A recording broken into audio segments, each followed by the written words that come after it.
నాడు సత్యం కంపెనీకి పట్టిన గతే నేడు ఇన్ఫోసిస్ కంపెనీకి పట్టబోతుందని, ఇన్ఫోసిస్ కంపెనీ 32,000 కోట్ల రూపాయల ట్యాక్స్ని ఎగ్గొట్టింది అనేటువంటి వార్తలు ఇప్పుడు సోషల్ మీడియాలో చక్కర్లు కొడుతున్న నేపథ్యంలో సత్యం పట్టిన గతే ఇన్ఫోసిస్కి ఎందుకు పట్టబోతోంది, 32,000 కోట్ల రూపాయలకు సంబంధించినటువంటి ట్యాక్స్ ఇన్ఫోసిస్ సంస్థ ఎందుకు వెచ్చించలేదు అనే దాని మీద మనం విశ్లేషణ చేసుకునేటువంటి ప్రయత్నం చేద్దాం.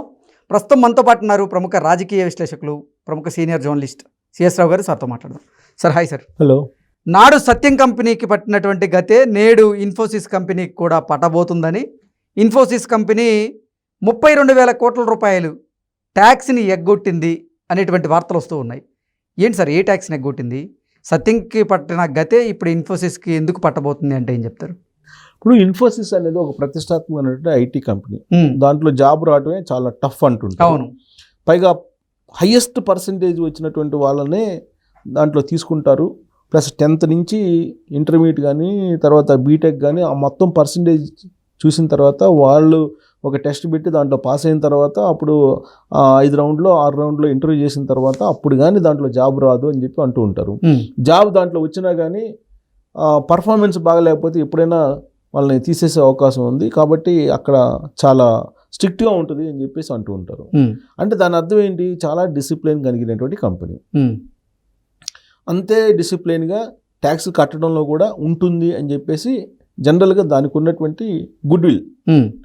కానీ సడన్గా 32,000 కోట్ల రూపాయల జిఎస్టీ కట్టలేదు అనేటువంటిది ఇప్పుడు ఆ కంపెనీ మీద వచ్చినటువంటి ఒక ప్రధానమైనటువంటి న్యూస్.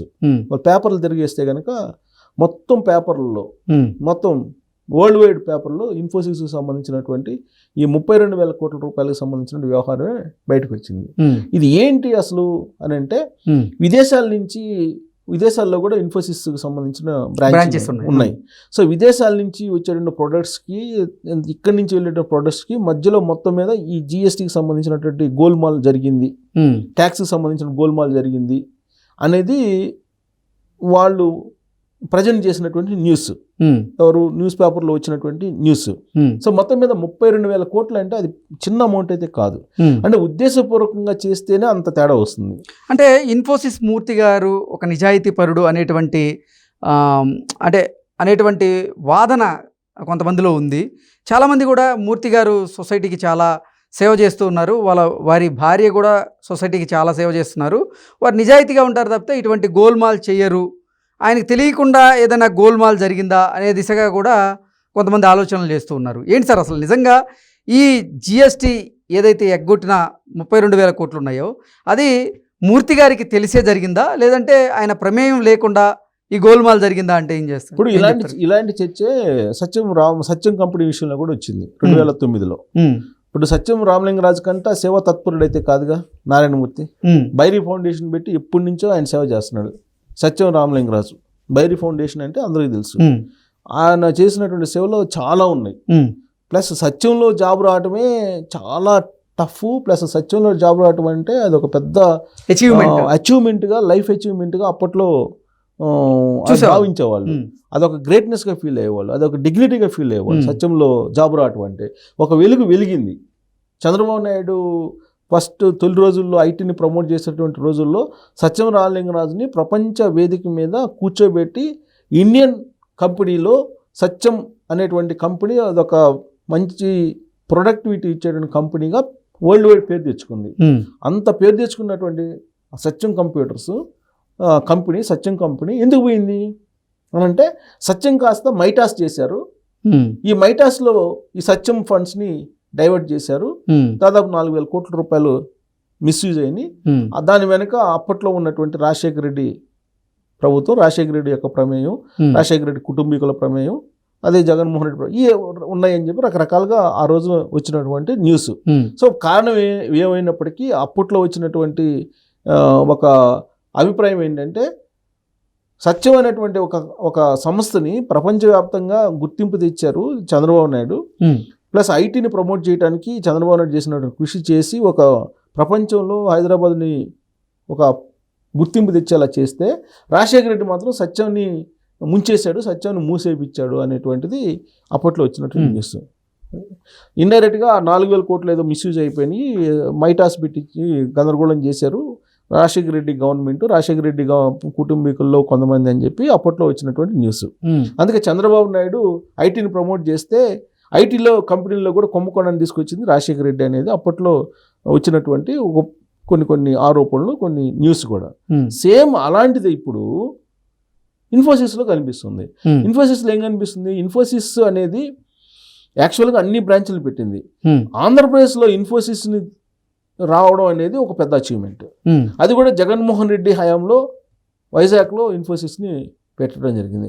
అంటే జగన్మోహన్ రెడ్డికి ఇన్ఫోసిస్ కంపెనీకి మధ్య కొన్ని లావాదేవీలు జరిగాయి అనేది ఇప్పుడు తాజాగా ఈ 32,000 కోట్ల రూపాయల ట్యాక్స్ గోల్మాల్ వ్యవహారం బయటకు వచ్చిన తర్వాత స్ప్రెడ్ అవుతున్నటువంటి ఒక న్యూస్ గ్యాసిప్ అనుకోవచ్చు సోషల్ మీడియాలో. అంటే జగన్మోహన్ రెడ్డి 5 సంవత్సరాల పరిపాలనలో చెప్పుకోదగ్గ కంపెనీలు కానీ చెప్పుకోదగ్గ పరిశ్రమలు కానీ తీసుకురాలేదు అనేది ఆయన మీద ఉన్నటువంటి ప్రచారం. ప్లస్ అది కూడా నిజమే. ఆయన ఎక్కడ కూడా ఉపాధి అవకాశాలు కల్పించే పరిశ్రమలు తీసుకురాలేదు, కంపెనీలు తీసుకురాలేదు. కానీ ఇన్ఫోసిస్ మాత్రం వచ్చింది.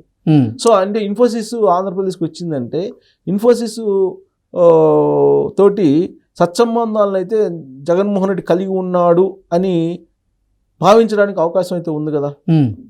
సో కాబట్టి ఇంకోటి ఏంటంటే అసలు ఎప్పుడూ లేని ఇన్ఫోసిస్ దానికి ఉన్నటువంటి గుడ్ విల్ అది కాదు. ఈ 32,000 కోట్ల గోల్మాల్ ఏంటి అంటే దీని వెనక ఉన్న సాయిరెడ్డి యొక్క మైండ్, సాయిరెడ్డి యొక్క ఒక టాలెంట్ ఏమన్నా ఉందా అనేటువంటిది తెలుగుదేశం పార్టీ వాళ్ళు కొంతమంది ఇప్పుడు ట్రోల్ చేస్తున్నారు. ఇప్పుడు ఎప్పుడు లేనిటువంటిది ఇలా ఎందుకు కనిపిస్తుంది ఇప్పుడు? ఎందుకంటే సాయిరెడ్డి పేరు ఎందుకు తీస్తున్నారంటే ఆయన ఆల్రెడీ చార్టెడ్ అకౌంటెంట్గా ఉండి కూడా అనేక ఆరోపణలు ఎదుర్కొంటున్నారు. ఇప్పుడు చార్టెడ్ అకౌంటెంట్లకు అందరికీ కూడా ఉంది కదా, వాళ్ళు కూడా ఇప్పుడు దాని మీద కూడా ఆయనకు ఉండేటువంటి సర్టిఫికేట్ మీద కూడా కోర్టులో వేశారు. కోర్టు కేసు నడుస్తుంది. ఆయన చార్టెడ్ అకౌంటెంట్ లైసెన్స్ రద్దు చేయండి అని కూడా.